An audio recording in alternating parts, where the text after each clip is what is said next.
Buenas tardes. Bueno, lo prometido es deuda y vamos a hacer un directo con una de las psicólogas de mi equipo de acompañamiento familiar, Judit Lavernia. Ya os aviso que este directo va a ser para hablar sobre la adolescencia y que lo vamos a hacer en catalán, porque también es para dar a conocer todo el proyecto de acompañamiento familiar que hace ya desde el 2011 que fundé y dirijo, y estamos en Barcelona, trabajamos tanto presencial en un centro en el barri de Gràcia de Barcelona, como online, y acompañamos familias pues de todo el mundo básicamente, porque tenemos varios lugares del mundo. A ver, espero que se me vea bien porque me dice que hay un problema con la conexión. Bueno, vamos a esperar que Judith entre. Y hoy este directo que hacemos con cada una de las psicólogas de mi equipo, también para que las vayáis conociendo y comprendáis un poquito cuál es el trabajo que nosotras venimos haciendo y cuál es nuestra orientación, pues hoy vamos a hablar con Judith sobre la adolescencia. Ya os lo adelanto un poco, vamos a abrir unos grupos de acompañamiento a la adolescencia. Hasta ahora estábamos más enfocadas en el tema crianza 0 a 12 y bueno, la necesidad también de las familias que vais creciendo y que se van acercando, pues ha hecho que reflexionemos un poquito sobre poder abrir y dar un acompañamiento también en las etapas de la adolescencia, ¿de acuerdo? Entonces lo vamos a hacer con Judith Lavernia y seguramente con Elizabeth Rodríguez, que es otra de las terapeutas del equipo, ¿de acuerdo? Entonces, mira, aquí está entrando desde la cuenta de acompañamiento familiar Judith. Le voy a pedir que se junte.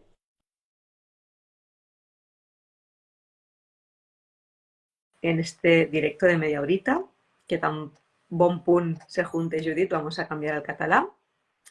Y hemos recogido también preguntas que habéis hecho, así que las vamos a expresar aquí, las vamos a compartir para que también os puedan llegar estas respuestas a las personas que habéis compartido vuestras preguntas. Ya os adelanto que hay varios temas así como ejes que os inquietan alrededor de la adolescencia, que tienen que ver con la sexualidad, con la confianza, con la conexión, con los cambios que vienen, ¿no? A ver si se junta Judith, porque no sé qué está pasando aquí. Pues eso, la idea es esta, ir respondiendo brevemente estas preguntas. Sé que la semana que viene Judith se va a conectar en directo para hablar más de todos este proyecto de grupo que tienen y que van a hacer con Elizabeth Rodríguez. Y a ver si así también nos explican un poquito más cómo poder acompañar. Bueno, Judith no se puede conectar.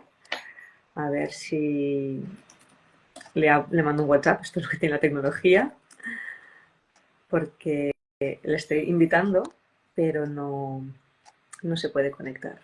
Judit, demana'm tu, demana'm afegir-te al live. A ver, venga, ahora sí.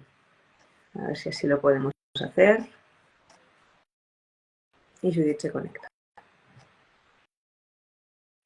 Accés. Ara, Ah, ara. Bien. sí.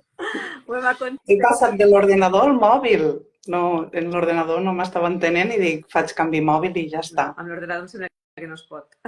Val, val, Bueno, fantàstic. jo he S'escolta aprofitat bé? perquè tenim poqueta estona, llavors he aprofitat per fotre un quadre mentre estava esperant que et connectessis i res, donar-te la benvinguda en aquests directes Fantàstic. Mm, i molt bé. res, compartir una mica això, no? Que com a acompanyament familiar ens han dedicat més a la infància, però que també pues, per necessitats de famílies, no? Que van creixent, que arriben. Tu i Mm. l'Elisabet vau proposar com obrir-ho també a l'adolescència i va ser, pues, venga, vamos para allá, no? Cap allí anem, cap allí anem. Mm. Sí, sí. Mm. Just abans d'entrar t'anava escoltant, com m'anaves enquadrant, que tenia l'ordenador i no trobava el botonet.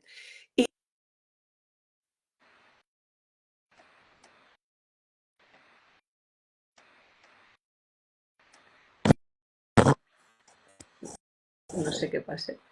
A veure, ens escolteu? Hola, hola.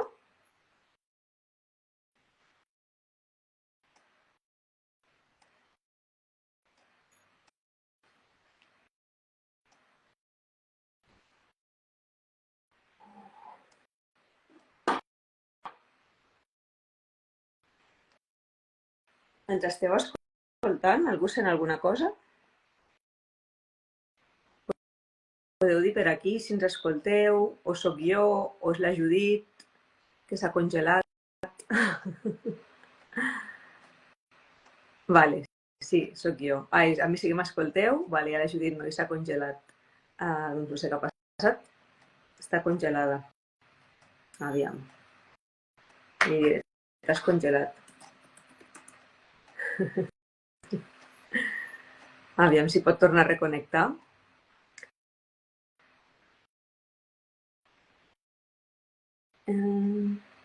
Si no, penjarem i obrirem un directe nou. A veure, acceptar. Vale. T'he donat accés, Judit.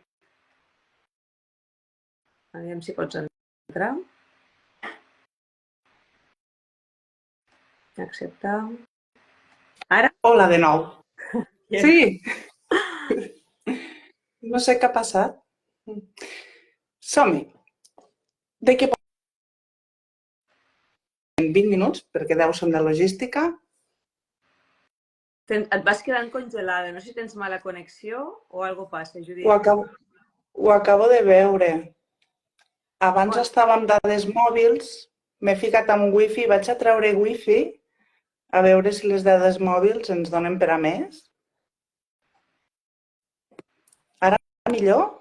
de moment sí. Si no Vale, t'aviso, vale? vale, fantàstic. Doncs això, com podem resumir 10, 12 anys, 14 de la nostra vida en 20 minuts? Vinga, va. Jo els hi deia abans que de les preguntes que han arribat, jo les he englobat en 4 punts importants que crec que és una mica el que també inquieta les famílies i així a veure si podem fer una mica res, 4 ratlles de cada una, perquè al final és el que ens dona, no?, per a parlar. Però moltes famílies pregunten per com poder potenciar la confiança i la connexió a l'adolescència, els hi fa por, que ja sigui perquè tenen infants que estan arribant i senten aquesta separació i tenen por de que vagi a més, i com potenciar aquests espais de confiança i de connexió. Sexualitat, temón. Sexualitat a l'adolescència, que és com, bueno, la sexualitat s'ha d'anar amassant. Els canvis, sí, els canvis que venen a l'adolescència i la influència de xarxes socials. Són com aquests 4 blocs que hem rebut preguntes i demandes en relació amb això. Llavors, t'ho deixo a tu. Quin vols que comencem a parlar? Jo començaria pel primer, connexió i confiança. Jo diria que això no és algo que se frau a l'adolescència, no? Sinó és algo que ja ve d'abans. Com hem creat i hem cuidat familiarment els espais de connexió i confiança. I això jo crec que és algo important i que nosaltres per això dediquem tanta energia a les primeres etapes vitals, perquè al final estem construint les bases, no? Però dius, vale, si m'he despertat tard com a pare o mare de veure la importància d'aquest espai de confiança i connexió, què puc fer? Perquè em pot passar. Doncs jo diria que primer de tot entrar en un espai d'autenticitat interna i poder mirar a l'adolescent i dir-li, uau, vull crear alguna que no he sabut fer fins ara, necessito que ho féssim juntes, no? I crec que necessito que ho féssim juntes va molt d'això, aquesta etapa, no? Aquesta persona, aquest infant que entre l'adolescència va transitant un estat molt important per a la vida de totes les persones adultes perquè ens anem com configurant, generant espai, generant l'autonomia. Pensava molt en l'adolescència, no? I pensava, uau, com l'adolescència, que la veiem als 2 anys, 3, passa dins de casa i aquesta adolescència passa fora de casa. No? I és com saber que hi haurà un espai diferent, no? Perquè hi ha un potencial d'autonomia molt gran i un potencial de creixement molt gran que no només està marcat per les hormones sexuals, sinó que hi ha una gran reestructuració cerebral que està en camí. I poder-la entendre també ens permet entendre una miqueta l'adolescència, que aquí estaríem tocant la part de canvis que has comentat, no? Hi ha una cosa... Però al final, com si... Clar, no hi ha una cosa molt interessant amb això que diu Judit, que sempre diem, no? Que l'adolescència comença a la infància, no? Que l'adolescència és una infància revisitada i tot allò que a la infància potser no s'ha col·locat o no s'ha gestionat, a l'adolescència se'ns explota la cara. Per això a vegades la por de les famílies a l'adolescència, perquè segurament la seva pròpia adolescència va ser un cataclisme, no? Perquè no vam tenir doncs, un acompanyament, un sosté o aquesta connexió que tu parlaves establerta, no? I llavors és important entendre que, bueno, si anem tard, ho haurem de fer diferent, però que millor comencem abans, no? Totalment, totalment, totalment. Dius això i me'n recordo embarassada, al grup d'embaràs, una mare deia, i si m'equivoco molt, em desconnecto de la meva criatura, li creo traumes... I jo recordo que li vaig dir així en plan molt de conya, d'això fa 10 anys ja, dic, tranquil·la que l'adolescència t'explotarà tota la cara, si no abans. Tindràs l'oportunitat per a revisar-ho tot, no? Sí, sí. I reformular-ho i escoltar, no? Jo crec que l'adolescència necessita, la personalitat que tenim davant necessita molt dir-se qui és i quan vulgui parlar, escoltar, no quan nosaltres vulguem parlar. Jo crec que I a això és més, el més difícil. sí, i a més fa poc vaig estar en un congrés, hi havia un neuropediatre, em va agradar molt perquè va dir que l'adolescència era com una enfermetat neurodegenerativa transitòria. De fet, ens va ensenyar dos tacs cerebrals i es veia les àrees afectades amb una enfermetat neurodegenerativa i a l'adolescència. No? Per què? Perquè, clar, el cervell es posa amb aquest reset per construir-se com a adult, potenciant les parts que li funcionaran més amb l'adultesa i podant, no? Algunes parts que ja s'han de darrere. I això fa que el cervell estigui una mica en barbecho, en stand-by. Per això han de dormir més, estan lents a vegades, no, però què, com, que és aquesta actitud Total. passota de l'adolescent. Però que si s'entén en termes de neurociència, potser aquí també les famílies no, poden tenir més paciència en acompanyar aquest procés. Mira, que interessant això que dius d'esta lentitud, este passotisme, este avorriment, i això connecta molt amb una de les 4 dimensions que parla Siegel al parlar de l'essència de l'adolescència, i és este factor de novetat.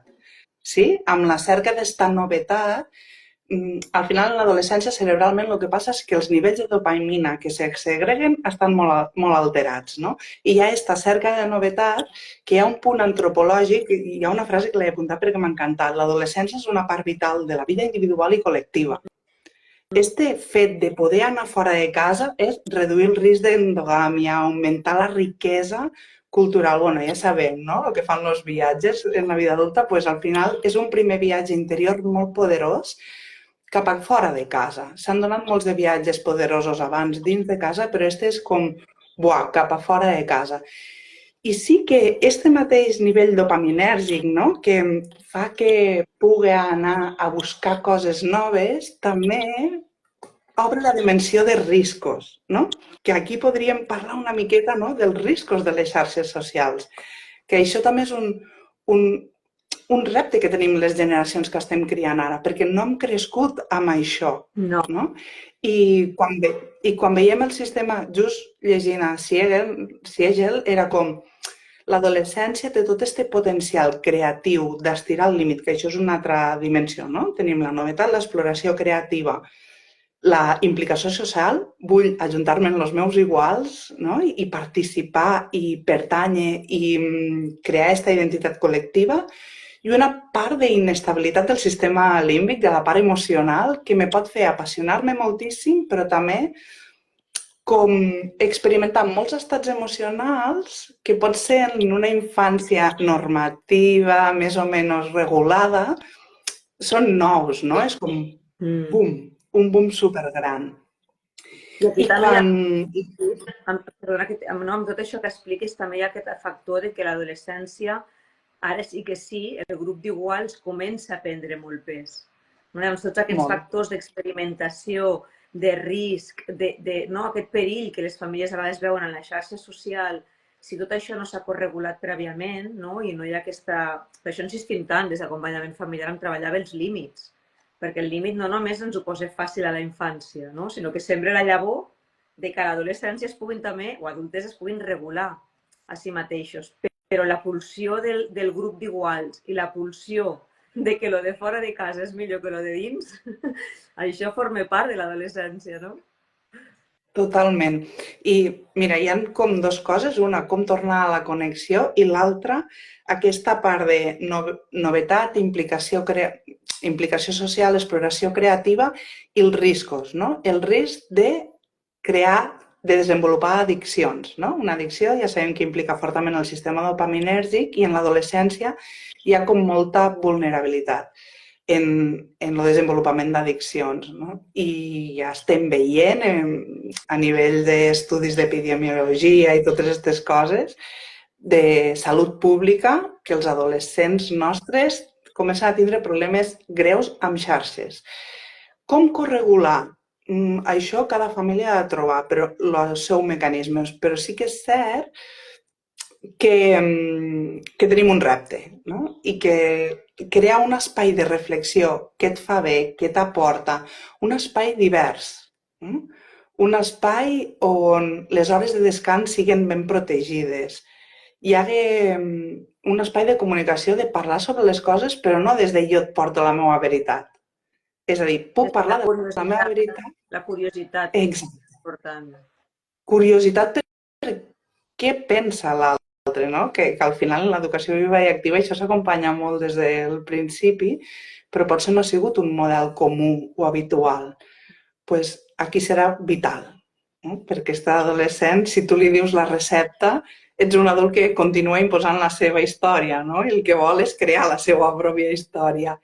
I realment és molt té uns fruits molt bonics. Quan creen la seva pròpia història, estiren el límit que nosaltres no podem estirar, no? I això és una que passa generacionalment. Nosaltres vam estirar els límits dels nostres pares, els nostres fills estiraran els nostres límits. I forma part, Sí. no? Però al final és com...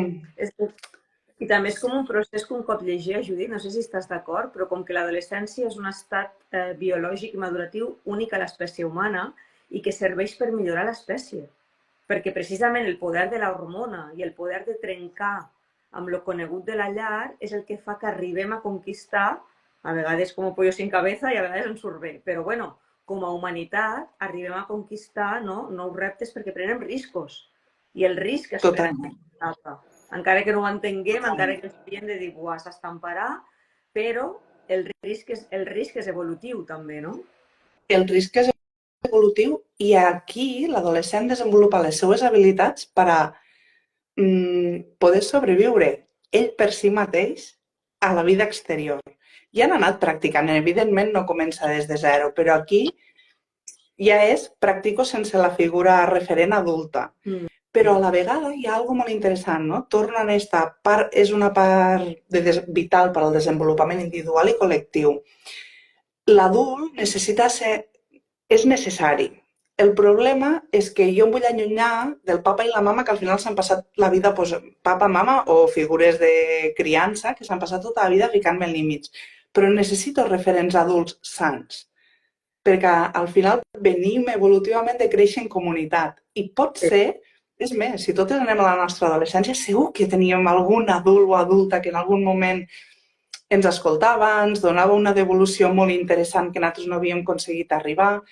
I no vol dir que com a pares o mares rebutgem ocupar aquest espai, però sí que podem promoure que les nostres fills i filles creen espais en altres adults significatius per a tindre aquesta funció reguladora, perquè continuen necessitant este lloc segur, este niu. Sí. Sí? Però pot ser el niu de pare-mares torna a partir dels 17-18 anys, no? Els 15-17 pot ser una gran tensió, que no vol dir que no es continuem estant, no? Però sí com que la retornada al niu propi pot ser posterior i mentrestant necessitem que hi haguen adults referents. No sé si et fa sentit a tu això. I a més, molt. I crec que és molt important aquesta espera. És a dir, com a mares, com a pares o com a acompanyants, durant aquesta adolescència, és aquest rebuig, no? Aquest risc, aquest sortir, aquest marxar, si nosaltres comprenem que forma part del procés evolutiu de l'adolescent i podem esperar-lo pacientment, entenent que forma part del seu camí, aquesta tornada de la que tu parles serà molt més fluida que si ens dediquem a jutjar l'adolescent que s'arrisca, l'adolescent que marxa, l'adolescent que ens negue. perquè quan rep judici, la tornada es fa molt més complicada. No? Llavors, aquesta Totalment. forma de mirar el procés evolutiu, quan comprenem, no? Que és el que toca, l'adolescent ha de marxar, de trencar, s'ha d'enfadar, de rebutjar, però que això és temporari, perquè és una malaltia neurodegenerativa transitòria, si hi ha aquesta paciència de l'adult, en el fons és aquesta funció de corregulació, no? De jo sóc el far, tu navegues, però jo segueixo aquí. No m'enfado perquè tu navegues. No et critico per com navegues, no et corregeixo tot el que fas, perquè llavors aquest vaixell cada vegada marxarà més lluny. Totalment, totalment. I també veia, no?, esta part de riscos que al final jo sé que li estic ficant com molta atenció perquè sento que hi ha algo, és el punt de més preocupació paterna en el sentit de que més tensió pot generar, perquè al final nosaltres necessitem protegir les nostres cries, que estan volant del niu, però volem continuar protegint-les. I hi ha alguna molt interessant i és com saber, tornem a la mateix, quina és la necessitat de base.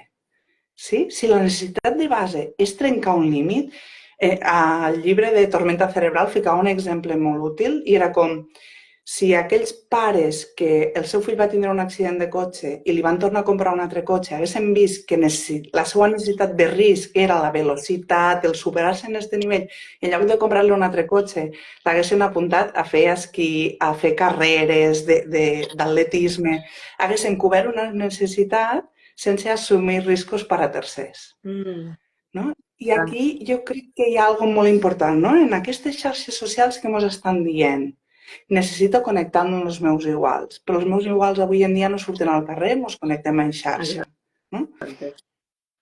I jo sento que, o almenys com a mare és l'estratègia que vull seguir, ja veurem si me surt o no, que hi ha grups als quals poden pertànyer, en activitats més reglades i que després ja saps quin clima es genera, pues, amb un grup d'algun esport col·lectiu, algun esport individual, però que hi ha un punt de competició, no? Aquesta competició també pot despertar aquesta cerca de novetat i de recompensa de dopamina, sí? I que si has promogut cert tipus de grups, pots saber més o menys la qualitat relacional que hi pot haver en aquests grups.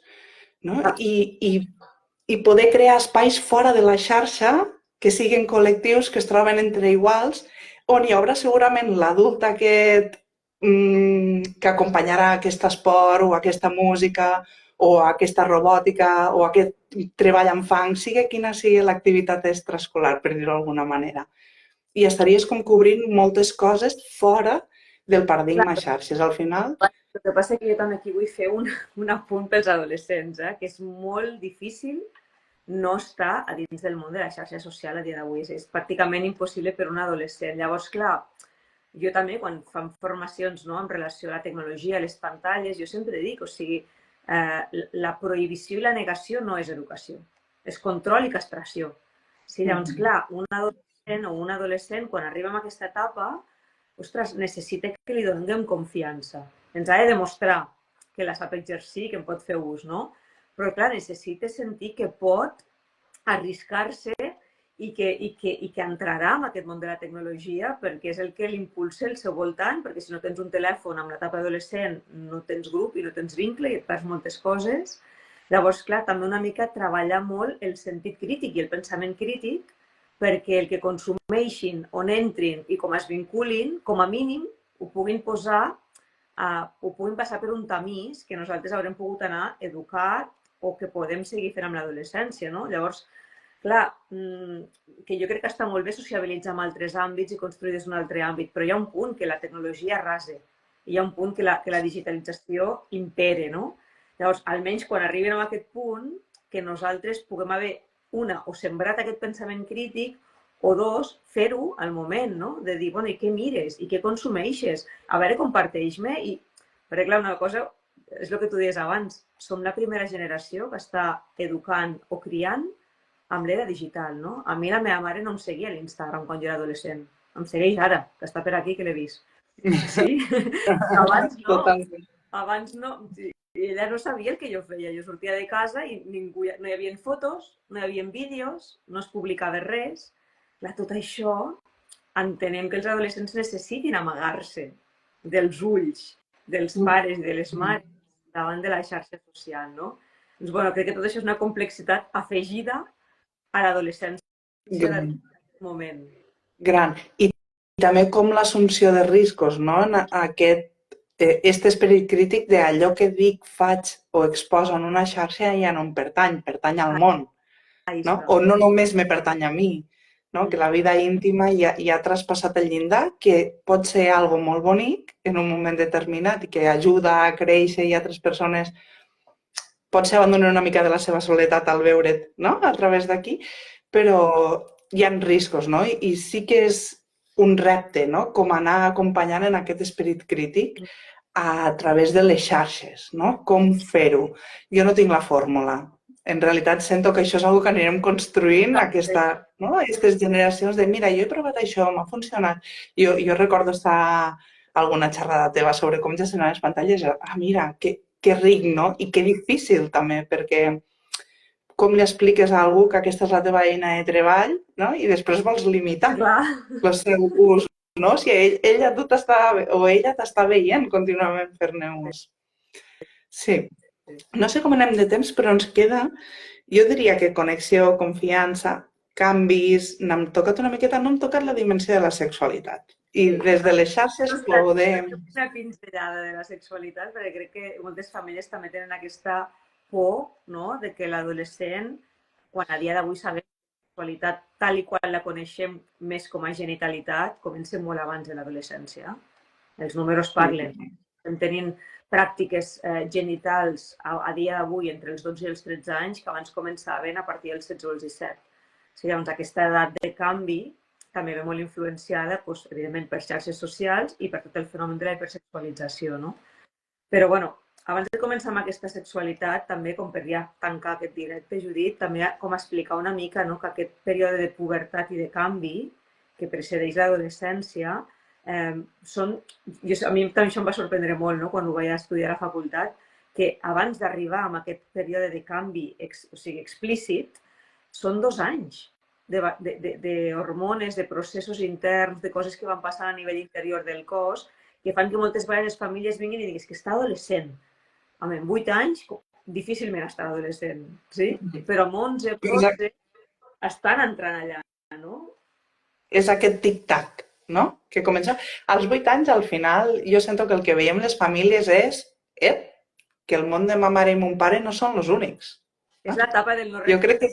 Aquí comença l'etapa del no retorn, però no és l'adolescència. No, no. L'adolescència començaria més bé 12, no? Diuen alguna gent diu adolescència primerenca perquè ja possiblement aquesta poda neuronal ja es comença a donar, no? Ja comença a arrencar motors, perquè al final no sabem què és pip, 11, no estic, pip, 12, entro, no? No va així. Però, a veure, centrem-nos, que m'he anat un moment. La part esta de la sexualitat, jo el primer que diria és, en aquesta pubertat, el més important és poder viure els canvis amb alegria, no? Poder anar integrant com les formes que va prenent el propi cos. I sento que en tota aquesta pressió d'hipersexualització, de filtres, és de vital importància que les famílies es pentegem dins del territori que puguem a generar esperit crític del que veiem a través d'un mòbil que no veiem, o inclús si tu veus això i al carrer com és, no? Tornem al real life, no? Que els gamers diuen. No? Tornem a la vida real en el sentit de com és les dimensions, els volums de la gent, les pells, no? Com és la perfecció que tu veus aquí a la vida real? I evidentment tindran coses, no? Però que no els hi agradaran, però és com puc estimar-me tot i que no m'agrada tot de mi. I aquí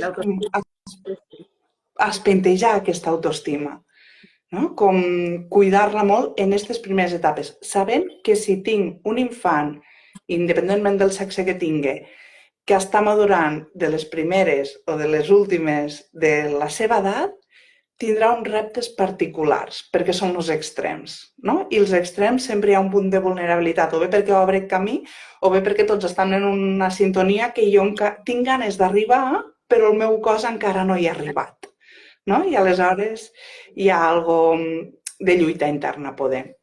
Bueno, seria com això a nivell de sexualitat la primera etapa. També parlar com...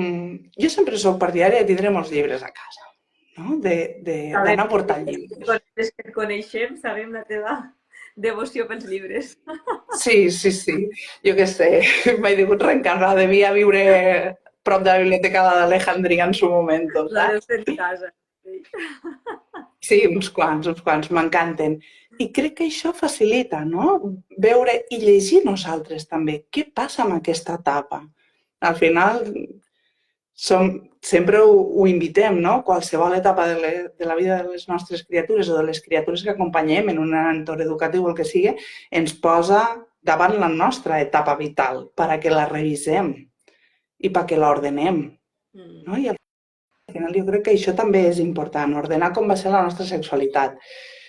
Vies de comunicació obertes, mirar els missatges petits que continuem donant en la nostra quotidianitat sobre la sexualitat, no? A vegades, com volem que la nostra infant ens parli de la seva vida amorosa, però amb la nostra parella de criança, amb la persona que tenim relació, no fem mostres d'afecte públiques, no? I aleshores, com aquí hi ha una doble moral, no? Pues entendre una mica el desig d'intimitat que hem ensenyat durant molts anys, no? I la importància de la intimitat, però també ser transparents i coherents amb allò que demanem, amb allò que oferim, no? Claro, compartir-nos també, no? Perquè al final nosaltres sí que hem estat adolescents. Nosaltres hem passat per aquesta transició, no? I tot i que potser passa el Pleistocè per ells o per elles, no? Pues també el poder compartir el que experimentàvem, el que sentíem, no? A mi m'ajuda molt a vegades quan estic més en grups d'adolescents explicar-los l'educació sexual que jo vaig rebre. I clar, es posen les mans al cap. En sèrio, això et deien o altres? I pues, és la que vaig rebre, què vols que t'hi digui?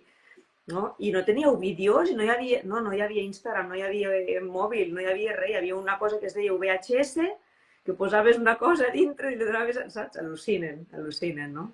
Doncs clar, a vegades també fer-nos vulnerables a lo que nosaltres hem viscut, a lo que ens hagués agradat tenir, no? Jo crec que això també possibilita que puguem obrir temes més delicats o més sensibles o que ens fan més vergonya a nosaltres, però fer-ho des d'un lloc també més proper a l'adolescència, no? De dir, ei, quan jo era adolescent, pues a mi també em passaven coses, o tenia dubtes.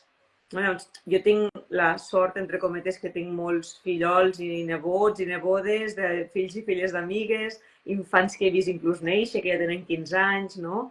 Escoles que he co-creat, o sigui, em relaciono amb una xarxa molt àmplia de nens i nenes que estan fent-se adolescents. Doncs clar, jo puc ser aquesta figura de referència per a aquests nens i aquestes nenes que s'estan fent adolescents, no? I aquest humor, aquest compartir-nos, aquest saber que jo no sóc la seva mare i que jo no tinc aquesta funció educadora que té la mare, no? Sinó que tinc un altre tipus de funció més flexible, això ajuda moltíssim, no?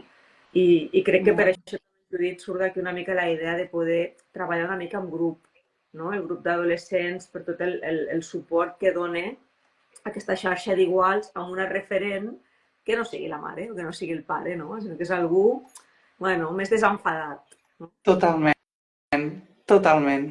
I allà on les conseqüències del que pugui dir no poden suposar una possible retirada Exacte. Un drets, amor, no? Això no ho suposarà.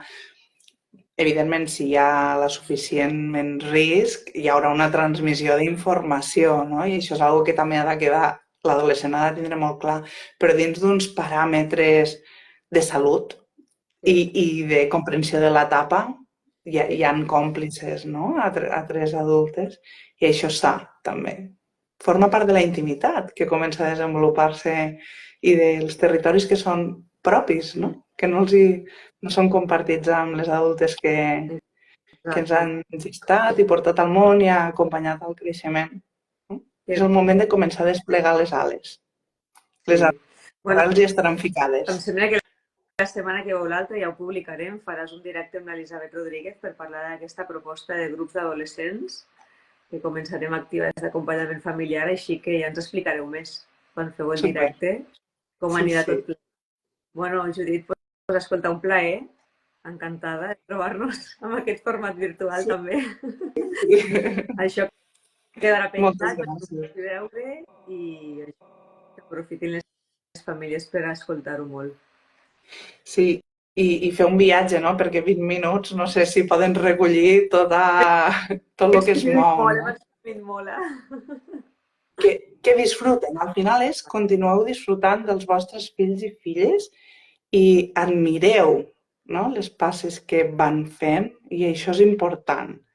No? Igual que s'admiraven el començar a caminar, hi ha algo de poder viure aquesta etapa admirant aquells territoris que van sentint confiança i seguretat d'anar habitant. Perquè si no, viure l'etapa com, uf, aguanto l'aire hasta que passe, Sí. no? No és Són gaudir-la. perdre, no és gaudir-la. Que bé, Judit, pues, escolta, un Doncs, plaer. Anirem igualment, compartint el que proposeu i també una abraçada forta. una abraçada gran. Moltes gràcies per estar aquí. A tu. Mm. Adéu.